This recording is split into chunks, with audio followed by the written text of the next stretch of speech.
Nuestro conferencista esta noche es Renan Silva, un historiador colombiano con una amplia trayectoria, tanto como profesor como autor de varios libros, entre ellos tal vez el más conocido es el libro sobre los ilustrados de la Nueva Granada.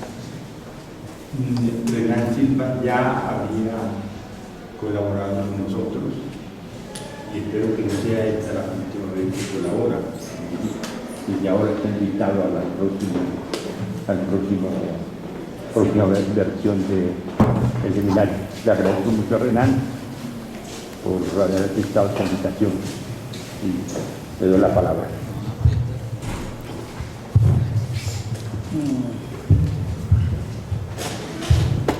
Gracias, buenas noches.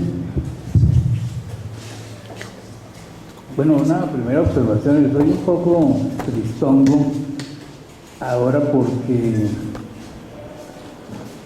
y eso afecta mi intervención porque hace unas horas recibí un correo donde me contaban que había muerto el profesor Lévi-Strauss, que no alcanzó a cumplir sus 101 añitos, sino que se había muerto antes. Bien, todos nos vamos a morir, y digamos que por fortuna, pero hay unas personas que no deberían morirse. Yo no sé si Lévi-Strauss debería morirse, yo creo que no. Lévi-Strauss es la expresión más acabada de que uno puede pensar mucho y equivocarse mucho, y que sin embargo eso no desmerece el acto de pensar. Es decir, que muchas de las cosas que Lévi-Strauss dijo no las suscribiríamos hoy en día, pero haberlas dicho fue una cosa realmente importante. Creo que a muchos de nosotros su muerte nos afecta en el corazón, como se dice en un lenguaje de segunda categoría. Bien. Quiero agradecer una vez más la invitación del profesor Sierra, y sobre esa invitación me gustaría decir que siempre que vengo lo hago con expectativa y lo hago con cariño, porque pensando en la deriva del país, yo creo que todo lo que sirva para imponer la idea de que reflexionar, discutir, intercambiar, controvertir es una cosa positiva y una cosa que defiende la vida, es algo importante, es algo que debe valorarse y que debe apoyarse. No hay tantos espacios de reflexión en nuestra sociedad como uno pensaría.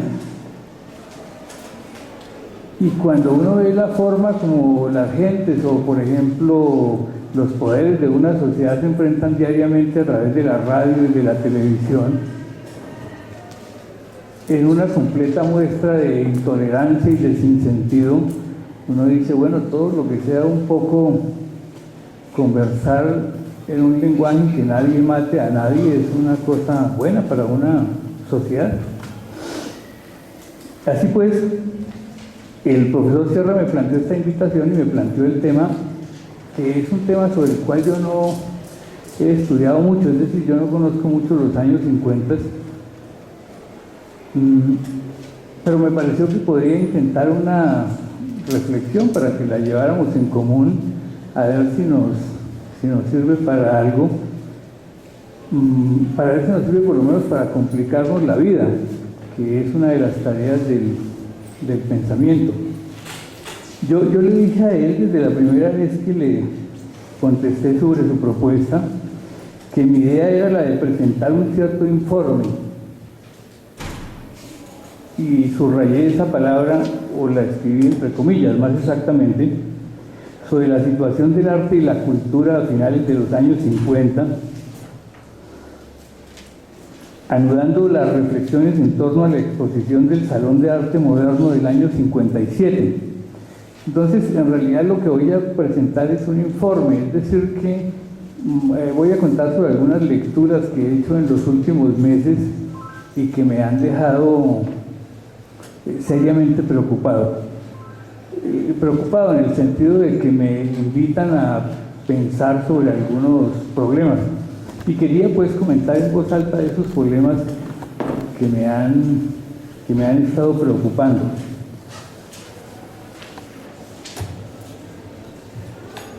Quería recordar que la actividad que organiza el profesor Sierra es un seminario, es decir, un lugar donde uno presenta una reflexión en marcha, una reflexión que nace apenas de unas dudas que son mucho menos que unas preguntas elaboradas con la rigurosidad y la consistencia que deberían serlo. Así pues voy a hablar de unas dudas que se me han presentado en estos días y que me han afectado mucho, tanto como la muerte de Levi Strauss. Y me han afectado mucho porque afectan una manera que yo he tenido durante años de ver las cosas. O sea que son unas dudas que ponen en tela de juicio mucho de lo que yo he pensado durante muchos años. Unas dudas que ponen en tela de juicio muchas de las ideas con las que yo me formé en mi juventud.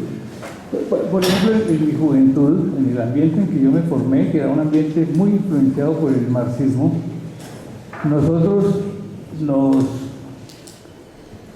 hicimos mucho a la idea de totalidad, es decir, a la idea de que todos los fenómenos de una sociedad, mal o bien, estaban conectados.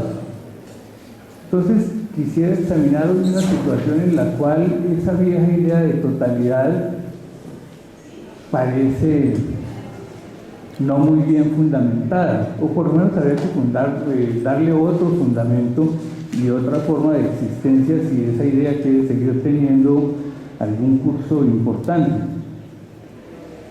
Entonces, las dudas sobre las cuales quería hablarles hoy tienen un origen. Son dudas que vienen de haber estudiado durante algunos días los desarrollos del arte, de las artes plásticas, particularmente en el país, pero también de la literatura en los años 50 del siglo XX. De manera precisa, la duda que yo quisiera presentar tiene que ver con lo siguiente. Tengo la idea de que hay una cierta disparidad, una cierta contradicción, pero esa palabra ya es muy valorada, una cierta no coincidencia, una cierta extrañeza, una cierta no continuidad. Como es una duda, no sé exactamente cómo decirlo. Creo que hay una cierta disparidad entre lo que se llama lo que puede llamarse el proceso de modernización cultural en los años 50 y la situación política del país, que es una situación muy difícil desde el punto de vista de la violencia, del número de muertos, del sectarismo político, de los enfrentamientos entre los partidos, etc. Eso que señalo es una percepción corriente, o sea, no soy yo la única persona a la que se le ha ocurrido decir que en los años 50 hay una dificultad para explicar en términos del funcionamiento de la sociedad. Alberto Lleras decía a principios de los años 60 que un comentarista extranjero, él no dijo exactamente quién era, yo creo que se podía referir a Albert Hirschman, al economista, le había dicho que Colombia era un país poco extraño y un poco raro, porque en medio de la violencia y la destrucción de los años 50, el desarrollo económico había sido grande, había sido fuerte. Realmente la etapa propiamente de la industrialización colombiana en términos de bienes intermedios y algún bien de capital corresponde a los años 50. Y si nosotros fuéramos a hablar de una clase obrera colombiana, la idea un poco desproporcionada y utópica de nosotros de que ya estaba en los años 20 y cosas de ese estilo, se borraría. Habría que mirar más bien es a los años 50. Entonces, eso es la observación que le hacían a Alberto Lleras. Le decían, bueno, pero Es muy raro porque han estado matándose ustedes durante todos estos años y sin embargo la economía no ha dejado de crecer, la economía no ha dejado de desarrollarse, el país ha cimentado unas ciertas estructuras industriales, ha habido una política proteccionista, etc. O sea que esa es una percepción más o menos corriente. Lo que yo he visto es que a veces no ha habido el suficiente énfasis para llevar esa percepción al terreno de las artes. O sea que uno lo que comprueba es que los años 50 pueden ser considerados como años de grandes transformaciones en el campo de las artes plásticas, pero también veremos que en el campo de la literatura. Y sin embargo, desde otros puntos de vista, el país es un país que atraviesa problemas muy difíciles desde su propia supervivencia como sociedad. No se trata solo del año 48 y la muerte de Gaitán. Las personas que se dedican a la terrible tarea de contar los muertos han mostrado, por ejemplo, que el número de muertos en el año 47 fue realmente ya grande.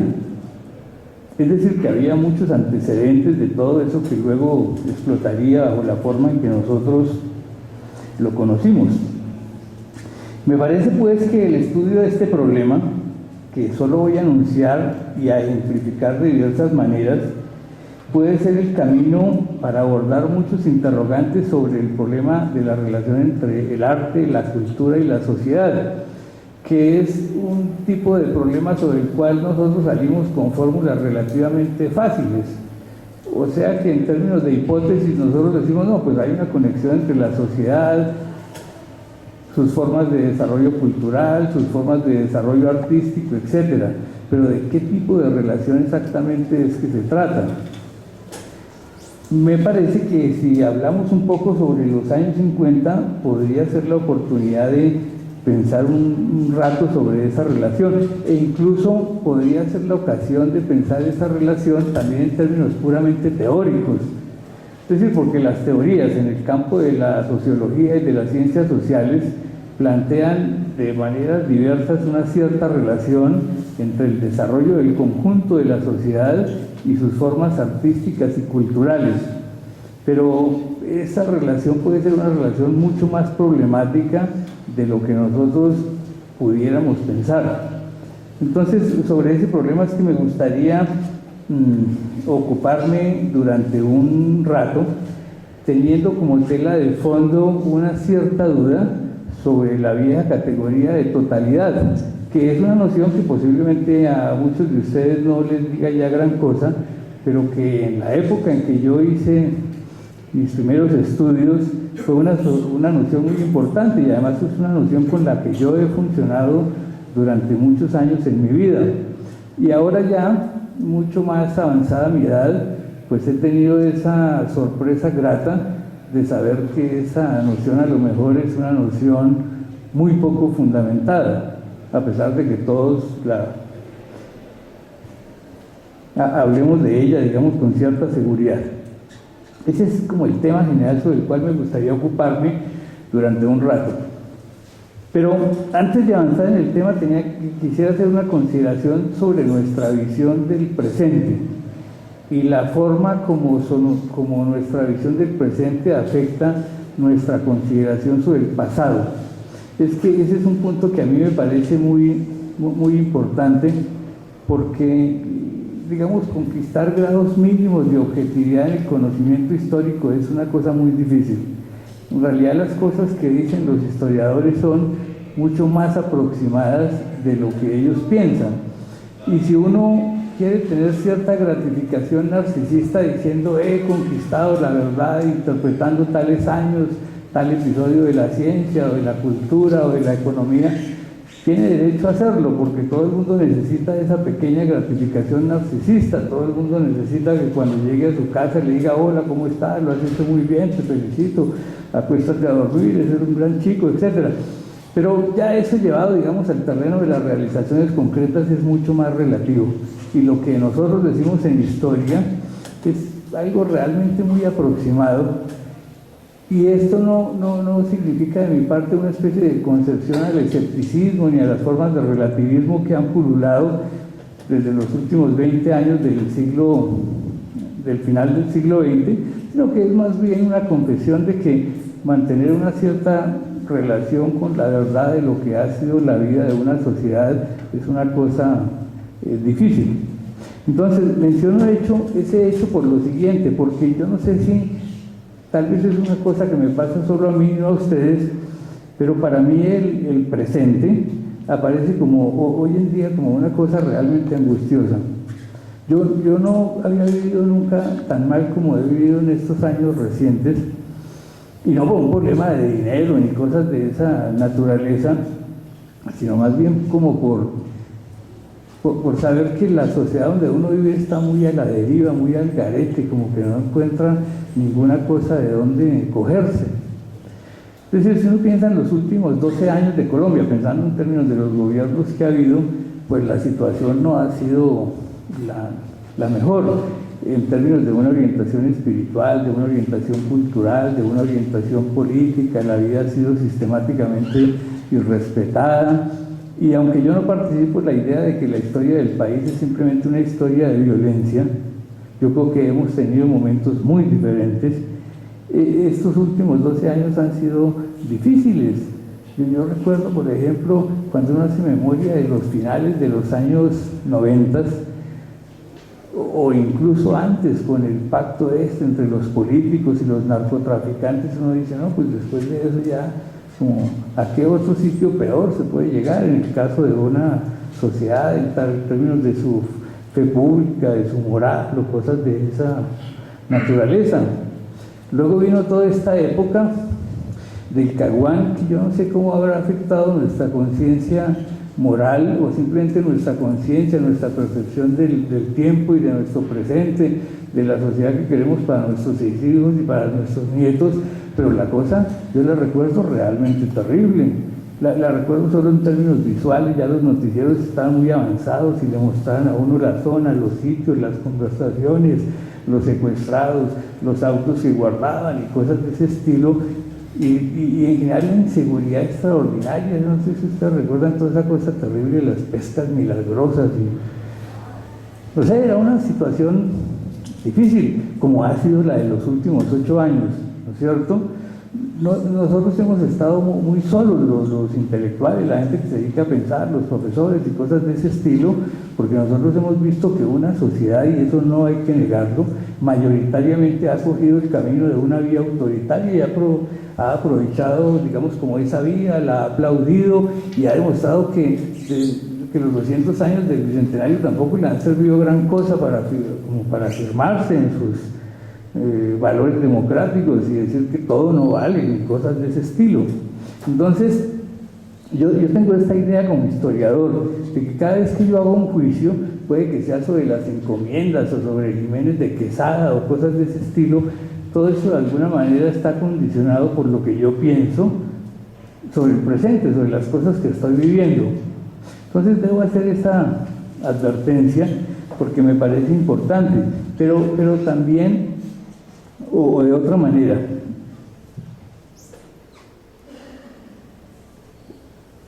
no se trata solo de cómo el presente me oprime, sino también de cómo el presente me impone una visión sobre el pasado.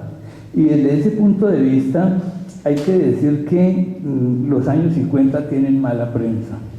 Los años 50 no son muy bien aprestigiados, por lo menos en términos de la memoria de los que algo recordamos. Aquí se plantea el problema difícil de qué pasa con la gente más joven en nuestra sociedad, que se encuentra tan cortada por la misma fugacidad que ha adquirido el tiempo, que se encuentra muy cortada con los desarrollos anteriores de su sociedad. Pero por lo menos en el gremio de los historiadores, los años 50 no están bien aprestigiados. Esa es una época, digamos, si uno fuera un joven estudiante y alguien le diga que estudie los 50, uno le pediría que le cambien el programa. Hay cosas mejores que hacer que estudiar esos años, porque esos años tienen 4 o 5 características que nosotros tendremos mucho en el análisis histórico a ver como con desconfianza, como feongas, como que no nos gustan, no nos hacen demasiada gracia. Déjenme mencionar algunas de ellas para que nos vayamos introduciendo en nuestro problema. En primer lugar, el fin de la República Liberal. La historiografía colombiana reciente, digamos de los años 60 para acá, no hay duda de que es izquierdista. Nosotros le hemos ocupado el campo a los conservadores y a la academia y eso no ha sido bueno. Y más o menos hemos impuesto una visión. Desde el punto de vista de nuestra visión liberal izquierdista, la República Liberal estuvo bien. Y es una cosa que nosotros apreciamos como parte de la tradición de los colombianos. O sea que su fin es una cosa que no nos agrada. Y nos agrada menos si sabemos que en parte su fin se relaciona con una fecha que para los colombianos es una especie de mito difícil de desentrañar, que es el año 1948, es decir, la muerte de Gaitán, que es una cosa sobre la cual todos podemos pensar cosas muy diversas, pero que sabemos que es una fecha emblemática en las dificultades de los colombianos para constituirse en sociedad y aspirar a tener una vida tranquila y cosas de ese estilo. Pero además, a principios de los años 50, sobre todo entre el año 50 y el 52, hay una cosa que es muy importante de retener, y es que es la primera vez que desde 1810 o desde 1820, hablando con más exactitud, la democracia tiene en nuestro país un ataque corporativista. Es decir, que por primera vez hay un tipo de político, en el caso de Laureano Gómez, que declara de que el voto igual entre los ciudadanos no es una cosa buena, de que el voto debe ser calificado, de que declara que la discusión parlamentaria y los mecanismos de representación no son los más adecuados porque promueven una serie de desastres para las sociedades, y que en general hay una serie de jerarquías naturales que la sociedad debe mantener. Esa idea corporativa, digamos, antecedentes en Europa en años anteriores que ustedes más o menos los conocen y dentro de los cuales no hay que insistir. Pero lo que sí es importante de tener en cuenta es lo siguiente, que ese énfasis o esa voluntad en el corporativismo y empezar para la sociedad colombiana un modelo corporativista del tipo de Mussolini, por ejemplo, o cosas de ese estilo, es un rompimiento muy grande con lo que los colombianos y sus políticos habían hecho en los años 40. Porque en los años 40 el país fue extraordinariamente antifascista.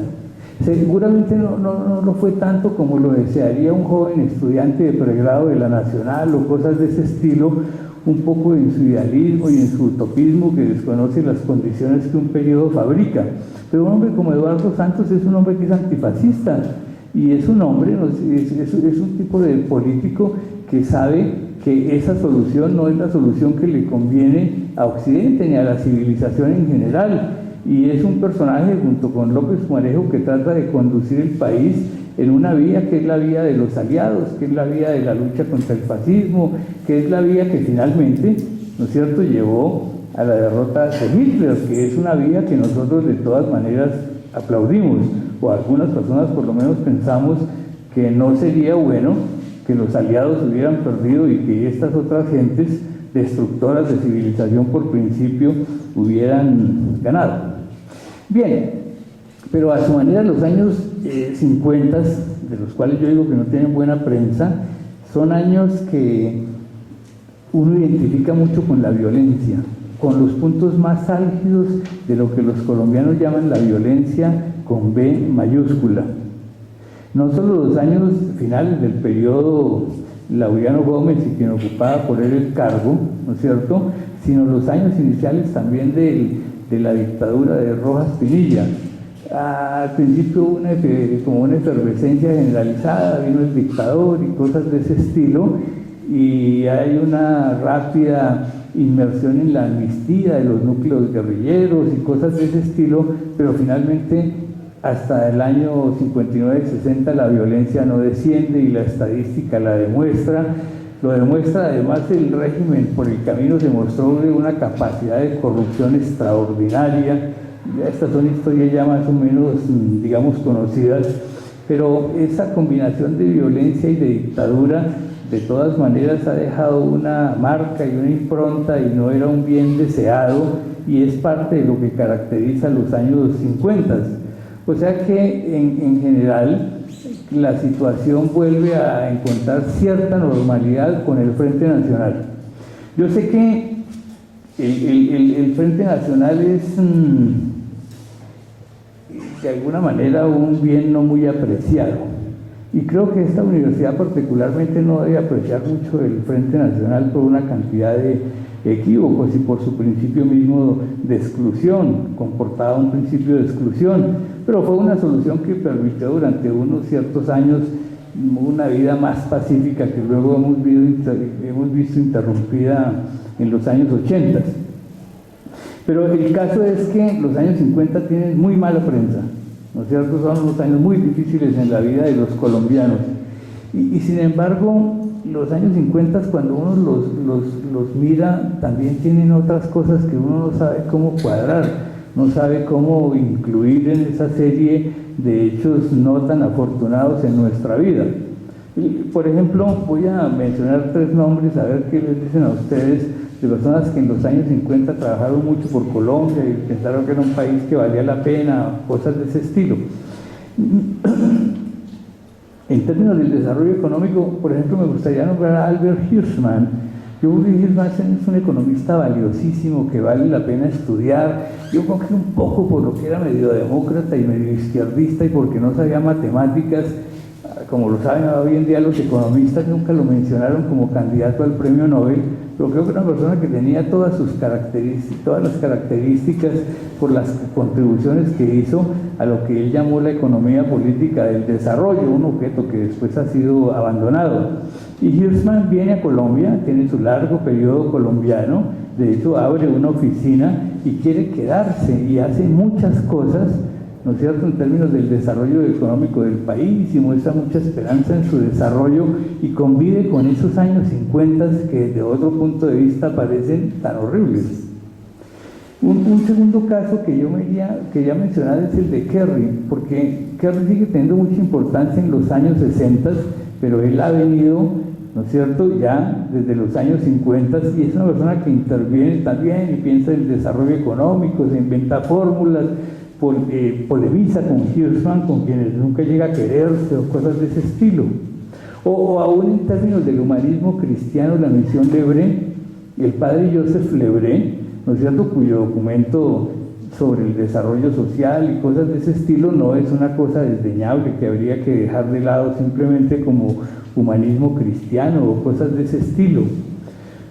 Cuando pienso en esos 3 tipos de personajes, yo digo, bueno, pero en los años 50 como que había muchas más cosas y a lo mejor lo que ocurre es que en una sociedad al mismo tiempo hay muchas más cosas de las que uno se imagina y es como si al mismo tiempo compitieran grupos de fuerza que encarnaran ideales distintos, perspectivas distintas, sin que uno supiera exactamente como qué es lo que se logra, ¿no es cierto?, imponer en una sociedad. Todo esto, se los he dicho, simplemente es para decir que eso es lo mismo que yo encuentro en el campo de las evoluciones artísticas y literarias del país en los años 50. O sea que lo que quiero decir es que yo encuentro extraordinariamente sorprendente lo que en el país ocurrió en los años 50 en términos de la literatura y en términos del arte. No desde el punto de vista de una valoración estética, ya que ese no es exactamente mi terreno. Mi terreno es más el de un simple historiador que constata hechos, evoluciones, formación de instituciones, cambios culturales, y no una persona que produce juicios del tipo de arte bueno o arte malo o arte notable o cosas de ese estilo. Lo que quisiera, pues, ¿no es cierto?, para cerrar esta introducción o pequeño planteamiento del problema, es decir que ese es el tema sobre el cual me gustaría ocuparme durante unos minutos: las evoluciones culturales del país en el siglo XIX, su evolución en el terreno de las artes plásticas, su evolución en el terreno de la literatura pero para tratar de sacar algunas consecuencias más generales en el campo de la historia social y política, que es, digamos, donde yo me muevo con menos torpeza. Bien, agregaría lo siguiente, agregaría que esta pequeña excursión que les propongo, uno la puede hacer en otros campos. Por ejemplo, yo creo que habría que hacer una investigación cuidadosa sobre las ciencias sociales en los años 50 en el país. Por lo siguiente, porque nosotros sabemos que en los años 40 hay algunas fundaciones que son básicas, particularmente en el terreno de la etnología, en el terreno de la antropología. Dígase lo que se diga y por más modernidad deleuziana, guattariana o todo lo que usted le quiera inventar, nosotros seguimos dependiendo de obras que en parte son superadas, pero no hay más, como la de Virginia Gutiérrez de Pineda. Nosotros seguimos dependiendo de Alicia de Rigel.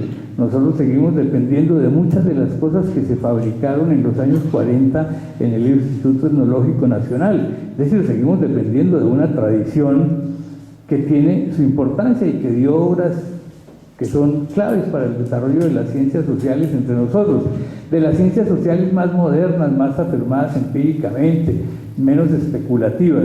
Yo hace mucho que me distancié de la idea de que la sociología la creó en Colombia Camacho Roldán o cosas de esa naturaleza, porque alguien utilizó a finales del siglo XIX en un discurso una cierta palabra. Yo no deduzco la existencia de una disciplina. Yo creo que disciplinas modernas nosotros tenemos con Paul Rivero, tenemos con la Universidad Nacional y tenemos con la Escuela Normal Superior, perdónenme, y con los discípulos y los que ahí se formaron, que luego fueron nuestros profesores y cosas de ese estilo. Entonces, me parece que sería importante estudiar qué pasó en los años 50 con esas ciencias sociales, si realmente hay una continuidad, si el ambiente de violencia y la dictadura la suspendió, no les permitió desarrollarse o cosas de ese estilo. Yo creo que los datos ahí son contradictorios, creo que habría que completarlos, pero me parece difícil plantear que hubo una especie de cesura y que durante de corte, y que durante esa década no hubo nada que fuera memorable. Yo creo que particularmente en el terreno de la arqueología y de la etnografía de perspectiva etnológica siguieron haciéndose muchos trabajos que siguieron siendo muy importantes. ¿Cómo coexistieron esos trabajos con las condiciones difíciles generales del país? Bueno, esa es una de las preguntas que yo quisiera más bien plantearles a ustedes.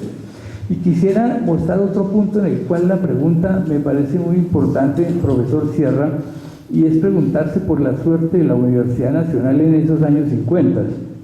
Nosotros sabemos que la Nacional ha tenido un periodo que en mi vocabulario lo denomino de manera agradecida como una época dorada, que se identifica particularmente con el rectorado don Gerardo Molina, un rector inolvidable, ¿no es cierto? Pero no sabemos muy bien qué pasó después, cómo le fue, ¿no es cierto?, a la universidad con los laureanos y cómo le fue con Rojas y cosas de esa naturaleza, cómo estuvo la censura, hasta qué punto estuvo afectada la libertad de pensamiento, etcétera.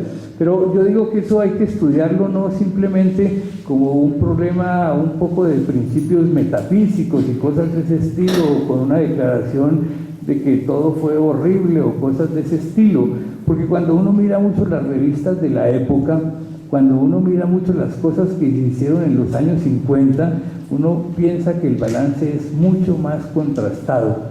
Es decir, que todo el mundo no salió de huida, que simplemente las cátedras no fueron suspendidas, que la situación es muy desigual, es decir, que hubo una lucha cultural y unas perspectivas culturales modernizantes que se mantuvieron. Y eso tendría que enseñarnos mucho sobre cómo se procede y cómo se actúa en la academia en tiempos difíciles. Digo pues que hay otros objetos más sobre los cuales sería bueno elaborar y estudiar, más allá de aquello, digamos, de lo que yo me ocupo.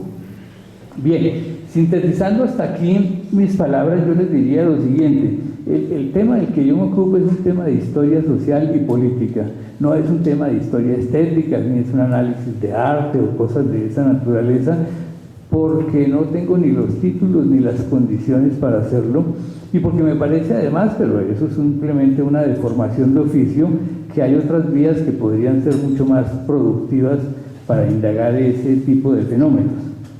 En segundo lugar, el tema lo planteo como un tema de revisionismo histórico. La expresión revisionismo histórico es una expresión mal vista y no muy querida en los medios de la universidad pública, porque una cierta herencia nos enseñó a reaccionar contra lo que se llamaba el revisionismo, pero el revisionismo es una condición normal, es una condición natural de todo investigador y de toda ciencia, y nosotros nos la deberíamos pasar sistemáticamente en una actitud de revisionismo histórico. Finalmente es un tema el que planteo que tiene que ver con el problema de las relaciones entre arte, cultura y sociedad, donde me parece que tenemos algunas fórmulas que habría que revisar, como aquellas que acuden a la noción de totalidad, o por lo menos a la noción de totalidad, todo tiene que ver con todo, bajo una forma muy simplista. Bien, llego pues al asunto. Voy a tratar de avanzar muy rápidamente porque no nos puede demorar toda la noche ni cosas de ese estilo. Y el problema lo he dibujado pedagógicamente de una manera que nos permita avanzar con facilidad. En el año 2007, la Biblioteca Luis Ángel Arango cumplió 50 años. Es una institución que los colombianos queremos y que apreciamos. Buena parte de mi vida yo la he pasado desde niño en ese lugar. Y la biblioteca quiso celebrar sus 50 años. Y lo quiso celebrar de varias maneras. Y una de las formas que quiso celebrar, siguiendo una idea que ha sido desde hace tiempos de Camilo Calderón, fue la de reproducir una exposición de arte que había hecho en el momento de su fundación, es decir, en 1957, aunque realmente la biblioteca se abre a principios del 58 para el público, pero la biblioteca empieza, digamos, como su función institucional más reconocida, con esa exposición de el año 57, ¿no es cierto?, que ha sido reproducida en el 2007. Ahora bien, esa primera exposición, ¿no es cierto?, yo he tenido oportunidad de verla porque yo he ido a su reproducción. Esa exposición tuvo este título interesante, se tituló Salón de Arte Moderno. Y no hay que hacer un fetichismo de la palabra moderno, ni ponernos a llorar todos aquí sobre la importancia de la modernidad y la posmodernidad y la premodernidad y la no sé qué más. Pero Salón de Arte Moderno no era un título muy usual, aunque de hecho en el año 47 ya un salón de artistas había utilizado la expresión Salón de Arte Contemporáneo. Llamo pues la atención inicial sobre ese título y esa presentación como Salón de Arte Moderno. Y llamo la atención sobre una frase que cito a continuación. Dice que ese salón reunió a los que serían luego, subrayo la palabra luego porque no es un caso de teleología, a los que serían luego, las grandes figuras de la plástica nacional: Botero, Obregón, Negret, Ramírez Villamizar, Enrique Grau y Carlos Rojas. O sea que en realidad la exposición, fuera de estas personas había muchas más, y no he mencionado los nombres de las mujeres que son fundamentales. Esta exposición reunía una perspectiva que era más bien inusual en términos de lo que se hacía en artes plásticas en Colombia y de lo que ha sido al parecer más o menos dominante en los años anteriores. Esa exposición, la nueva, la que se hizo en el 2007, produjo un catálogo. Entonces ese catálogo, bueno, es un catálogo lleno de méritos y defectos. Hay demasiados textos escritos por muchachos jóvenes, muy voluntariosos y muy estudiosos, pero muy prendados de un cierto lenguaje de moda que hace como anacrónica la cosa. Y entonces hablan mucho de gestor cultural y no sé qué, introducen un vocabulario que para el año 57 no tiene mucho sentido. Pero hay otros artículos que son mucho más balanceados, pero en su conjunto el catálogo es un catálogo realmente muy informado. Y si uno sigue un poco ese catálogo, puede hacer como una síntesis no solo de lo que ocurrió en ese Salón de Arte Moderno, presentado de esa manera, sino en la percepción que parece las gentes tenían en ese momento de lo que estaba ocurriendo en el campo del arte, es decir, de una cierta transformación, de alguna radicalidad que se estaba presentando en esos años. La gran idea que comunica el catálogo del Salón de Arte Moderno del año 57 es la de que hay unas figuras nuevas en la plástica nacional. Es decir, que algo ha cambiado. Y digamos así, que hay una distancia entre estas gentes nuevas y los viejos muralistas de los años 30 y de principios de los años 40. Es decir, que se están introduciendo formas que pueden ser definidas como formas que producen una diferencia frente a lo que se llamó un arte autóctono, un arte americano, un arte popular o cosas de ese estilo, y cuya gran representación sería que Pedronelo Espina o Ignacio Gómez Jaramillo o cosas de esa, artistas de esa naturaleza. Pero el catálogo comunica una idea más, que es la que a mí, desde el punto de vista de historiador, más me interesa, y es esta.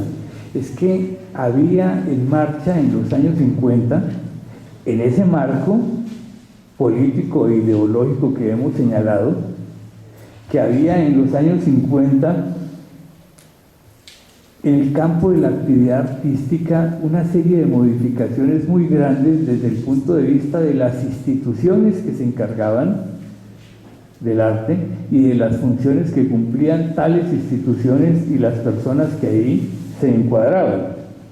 Digamos que hay una serie de elementos nuevos que tienen muchos antecedentes, pero yo quisiera pensar por qué su fuerza y su importancia en los años 50, a pesar y en contra de lo que podría ser descrito como su ambiente político e ideológico. Algunas observaciones en términos de instituciones, por ejemplo las galerías. Hay un movimiento inicial de galerías, tiene sus antecedentes porque tiene los... Déjenme hacer esta observación, las nociones confusas son buenas y a veces sirven incluso para trabajar, pero tienen su límite. La noción de antecedentes es una noción muy importante, pero es una noción que es difícil de controlar, porque por el camino antecedentes uno le puede encontrar a todo, ¿no es cierto? Entonces, desde luego alguien me puede decir, Renan, pero no se le olvide que, por ejemplo, en el año 40 y tanto ya fulano se ha planteado en un pequeño saloncito de su casa poner 4 cuadros, entonces no hay tanta originalidad como la que usted señala o cosas de ese estilo. Bueno, sí, antecedentes tiene todo, pero también hay que darse como la dicha y el placer de entender lo que puede ser un elemento de novedad. Y yo creo que hay mucha novedad en los intentos de creación de galerías en los años 50. El catálogo da todos los datos, que yo no los voy a repetir en una corta sesión como la nuestra, pero da todos los datos que indican la intención, aunque también la fragilidad de la creación de un espacio en que un tipo de arte nuevo se ve, se puede contemplar, al cual se puede acceder, además no se paga una boleta, su entrada es pública o cosas de ese estilo. Enseguida mencionaré el caso de los críticos y de la crítica. El catálogo trae una lista, la podemos ver ahora más tarde, por lo menos de 10 o 12 personas que se encargan de la crítica del arte.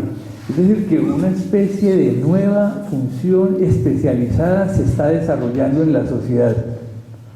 Seguramente uno podría, desde un punto de vista muy moderno, recusar a algunos de esos críticos y decir que Luis Vidales era comunista, pero en realidad fue muy tradicionalista y muy machista, y sus reservas sobre Débora Arango son exactamente ciertas y son las habituales de los comunistas, porque ellos no se regeneran, digamos, de su machismo, de cosas de esa naturaleza y de su viejo punto de vista conservador de ver el mundo.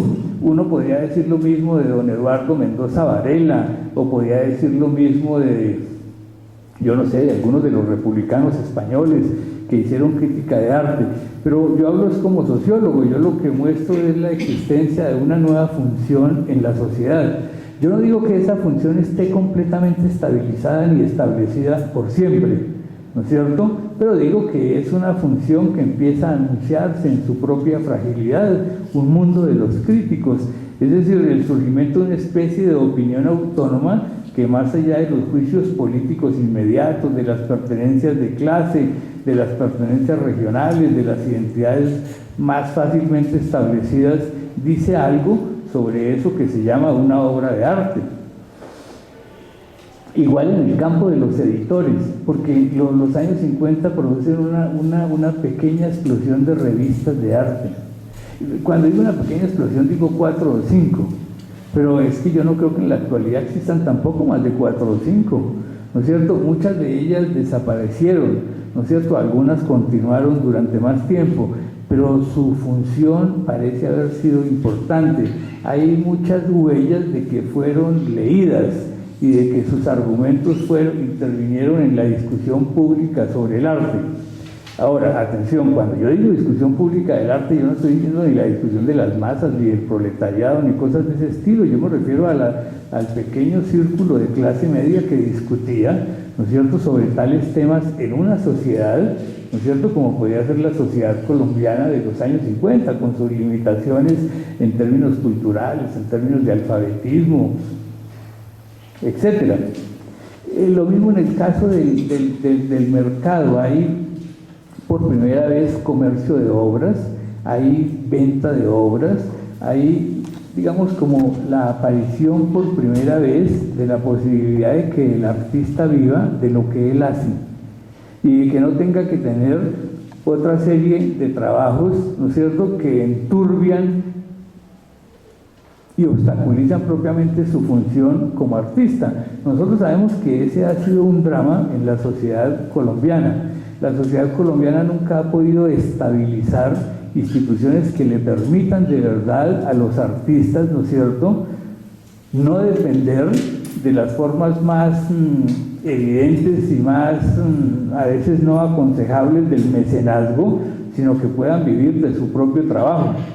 Eso lo saben los colombianos desde el momento en que Francisco José de Caldas no encontró puesto de reemplazo en la expedición botánica luego de la muerte de Mutis, ¿no es cierto? Yo he escrito un texto que se llama Del mecenazgo, es decir, del apoyo que la corona daba en el siglo XVIII al vacío.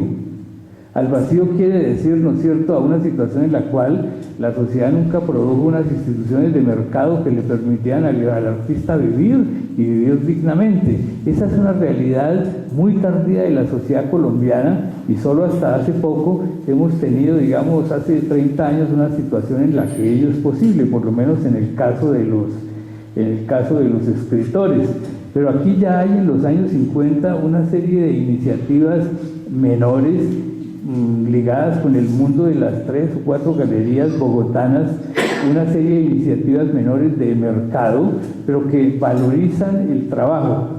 Este punto es difícil, para mí es difícil explicarlo, porque nosotros los marxistas siempre hicimos una crítica moralizante del capitalismo, y eso es una cosa que hay que reconocer. Y nosotros no tuvimos el valor de ver la perspicacia de Marx cuando veía el capitalismo como un sistema socioeconómico, sino que siempre estuvimos un poco enojados con los ricos, enojados con la riqueza y con mucha dificultad para comprender una serie de mecanismos. Entonces, cuando menciono el mercado, yo les pediría que no nos hagamos una visión puramente moralizante de lo que es el capitalismo, ¿no? Ese es un tipo de funcionamiento. Y no hay que pensarse ni San Francisco de Asís, ni Proudhon o cosas de ese estilo frente a las realidades del dinero o cosas de esa naturaleza. Lo que estamos diciendo es que aparece una serie de condiciones en las cuales se abre la posibilidad de que alguien viva de su trabajo, que eso significa que el arte funciona, ¿no es cierto?, en una economía mercantil, es un hecho, porque esa es la naturaleza de la sociedad y hasta ahora no hemos visto como iniciativas que la modifiquen en su raíz, o las que conocimos que se llamaron el socialismo realmente existente. Yo personalmente me permito desaconsejarlas. No me parece como la forma más feliz para el desarrollo del trabajo de un artista o cosas de ese estilo. Y hay también en los años 50 y principios de los 60 un fenómeno que es interesante de internacionalización del arte. Es la primera vez que artistas colombianos, particularmente las mujeres, me refiero a Judith Márquez o a Lucy Tejada, ¿no es cierto?, a Cecilia Porras van a la Galería de la Unión Panamericana en Washington, ¿no es cierto? Y es el primer momento en que algunas obras de colombianos empiezan a aparecer en el circuito del Museo de Arte Moderno de Nueva York o cosas de ese estilo. Digo pues que hay una serie de cambios grandes ahí, ¿no es cierto?, que habría que tener en cuenta y que están muy bien reflejados en este catálogo sobre el año 57, aunque en realidad el recorrido tiene que ver con todo lo que pasó en los llamados años 50. Ahora bien, para asimilar en términos más interpretativos y teóricos estos elementos que planteo, yo les pediría que tuviéramos en cuenta 2 o 3 cosas, ¿no es cierto?, que para mí son importantes en la manera como trato de analizar los fenómenos, aunque tenga tanta dificultad para hacer comprender a los otros cuál es mi punto de vista. En primer lugar, que yo no estoy haciendo ninguna valoración de esas obras de arte, ni la valoración de ninguno de esos artistas. O sea que a mí la cosa de que si usted es grauniano o antiobreguiano, yo no sé qué, son cosas que me vienen absolutamente sin cuidado y que me parece que no tienen que ver de hecho con ningún tipo de análisis, por lo menos medianamente moderno. En segundo lugar, que yo solo me limito a señalar la forma compleja que adquiere un proceso: diferenciación de funciones, especialización, autonomización, etc. Y un proceso que en su dinámica además conocerá avances y retrocesos. Aunque yo soy muy dado al análisis de las obras de Pierre Bourdieu y al uso de su perspectiva, yo no he utilizado hasta donde les he hablado la noción de campo, porque hoy en día hay tanto joven que insulta a tanta gente con la noción de campo y todo es un campo o cosas de ese estilo, que la noción realmente se ha vuelto como un principio de enfado, ¿no es cierto? Y menos en esta época en que lo que usted encuentra es una dinámica que va a conocer avances y retrocesos y no una figura definida, consolidada ni cosas de ese estilo. Lo que usted va a conocer es un atisbo de funcionamiento que va a tener pasos hacia adelante y pasos hacia atrás, y lo que a mí me interesa mostrar de esa figura frágil que se va anunciando es sobre todo lo que me interesa recordar, lo que me interesa mencionar es el contexto sociopolítico tan difícil en que todo esto que menciono, ¿no es cierto?, está ocurriendo. Y finalmente en este punto, algo que me interesa señalar con cierto énfasis es que la novedad de este fenómeno, novedad que yo reconozco ahora mientras hablo ante ustedes, fue una novedad muy reconocida por los actores del proceso. Eso es una cosa clave cuando uno hace análisis histórico. Es decir, no proyectar la novedad que yo reconozco hoy en día en ese tipo de desarrollo de las artes plásticas, no proyectarla sobre el pasado, sino ver si los actores del proceso de alguna manera la reconocieron, si ellos mismos tenían alguna idea de que había algo en su época que significaba un cambio de importancia frente a lo que había sido la tradición. Entonces, sobre ese punto podemos citar una pequeña frase de la revista Prisma, la revista que dirigía precisamente en el año 57 doña Marta Traba, una persona tan importante en la cultura de nuestro país, donde decía: los más altos valores de la plástica contemporánea tienen su lugar en esta exposición. Se refiere al Salón de Arte Moderno del año 57, con el que se inaugura la Biblioteca Luz Ángel Arango. Una observación que haría sobre este punto es la siguiente: estudiando este problema uno tiene mucha dificultad para avanzar en algo que yo considero que es fundamental, y es el problema de la recepción de estas nuevas corrientes de arte en términos sociales amplios. Pero realmente ni el catálogo ni las publicaciones de la época le dejan a uno mucho espacio para poder suponer eso que es fundamental. Para mí es fundamental hoy en día cuando tomando un bus paso por la carrera séptima con la calle 28 y veo cientos de personas haciendo fila para entrar al Museo Nacional. Y cuando yo desciendo del bus y cuando yo con mis ojos recorro la fila de personas que hay ahí y cuando veo un padre de familia que parece de procedencia obrera, unas gentes que parecen de clase media, aquellos más que tienen figura de ricos, y cuando todos están haciendo esa fila, ¿no es cierto? Y cuando son capaces de soportar 1 o 2 horas de una larga fila para penetrar al museo a ver una exposición, yo digo, bueno, en esta sociedad algo ha cambiado, hay una cosa que es nueva. Los datos que nosotros tenemos sobre este movimiento artístico de los años 50 son supremamente pobres en términos de la recepción, más allá, ¿no es cierto?, de los que son los directamente interesados, es decir, de una pequeña élite, no una pequeña élite política, ni plutocrática, ni de poder, ni cosas de ese estilo, sino una pequeña élite cultural, intelectual, de ideas que se interesa por los fenómenos. Aquí hay una diferencia grande con el caso de la República Liberal, porque cuando ustedes miran la fotografía en la época de la República Liberal, la idea de captar a la gente en el Colón, la idea de captar a la gente en el museo donde se han reunido las cosas traídas de San Agustín, la idea de captar a la gente llegando a la exposición del libro en el año 38, en el momento de la inauguración de la Biblioteca Nacional, la idea de captar la presencia de la gente en la media torta, es claro, es decir, uno ve a la gente, uno la puede observar, es una fotografía que ha dejado una huella y un testimonio que es grande, porque esa idea, ¿no es cierto?, de difundir la cultura es una idea profundamente anclada en los intelectuales de la República Liberal. En esta época los testimonios son más parcos, las informaciones son más breves o simplemente son inexistentes y entonces poco podemos saber qué había más allá de la clase media intelectual que expresaba sus opiniones sobre estos fenómenos artísticos que se estaban desarrollando en los años 50 en ese ambiente político tan difícil. Una reflexión más sobre este proceso de creación institucional, o por lo menos de inicio de creación institucional, en términos de prácticas, de instituciones, de formalización, etcétera, tiene que ver con lo siguiente. Hay algunas cosas que uno observa que son realmente hechos que valdría la pena investigar. Uno primero que voy a mencionar es el que tiene que ver con la inscripción de la mujer en estos procesos.